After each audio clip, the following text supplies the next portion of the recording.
Token number 110. சொல்லு G, நீங்க வரத்துக்கு முன்னாடி நிறைய வாக்குறுதி கொடுத்துருந்தீங்க. இந்த கருப்பு பணத்தெல்லாம் மீட்டு எங்க அக்கௌண்ட்ல போடுறேன்னு சொன்னீங்க. இந்த இளைஞர்களுக்கெல்லாம் வேலை வாய்ப்பு வழங்குற திட்டம் இவ்வளவு ஏன் ஜி? எங்க ஊர்ல வெள்ளம் வந்திருந்தப்ப கூட அந்த நிவாரணம். நீ தானே டோக்கன் நம்பர் 110, கவுண்டர் நம்பர் 4க்கு போ. Token number 110. இப்படி கட்டுக்கதைகளை இனியும் நீங்கள் நம்ப போகிறீர்களா? இந்தியாவை காக்க ஸ்டாலின் அழைக்கிறேன்.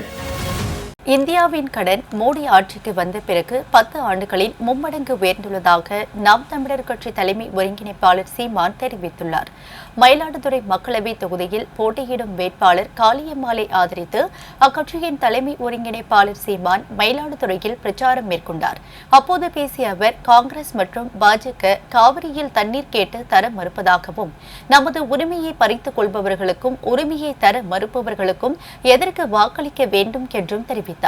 இந்தியாவின் பொருளாதார வீழ்ச்சிக்கு காரணம் பண மதிப்பிழப்பு மற்றும் ஜிஎஸ்டி வரிதான் என உலக வங்கி சொல்வதாகவும், தங்களுக்கு வாக்களிக்கவில்லை என்றாலும் பரவாயில்லை, தயவு செய்து பிரதமர் மோடிக்கு வாக்களிக்காதீர்கள் என்றும் சீமான் கேட்டுக் கொண்டுள்ளார்.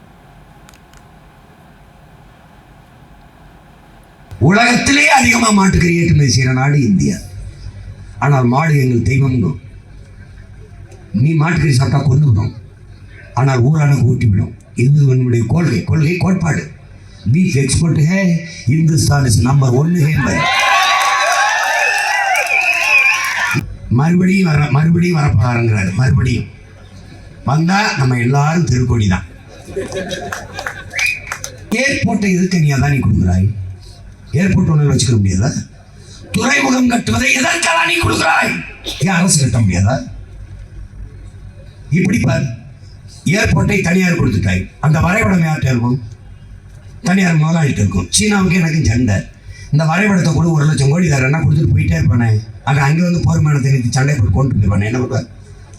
என்ன வச்சிருக்க பாதுகாப்பு? 100 விழுக்காடு ராணுவத்தில் அந்நிய முதலீடை கொண்டு வந்துட்டு 100 விழுக்காடு. ராணுவ வீரர்களுக்கு உடை தைக்கிறது யார்? தனியார். ராணுவ வீரர்களுக்கு உணவு போடுறது யார்? தனியார்.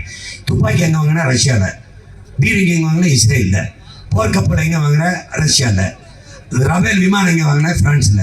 எல்லா நாட்டிலையும் ஆயுதங்களை வாங்கி எந்த நாட்டோட சண்டை முட்டி என்னை காப்பாற்ற போகிறேன்?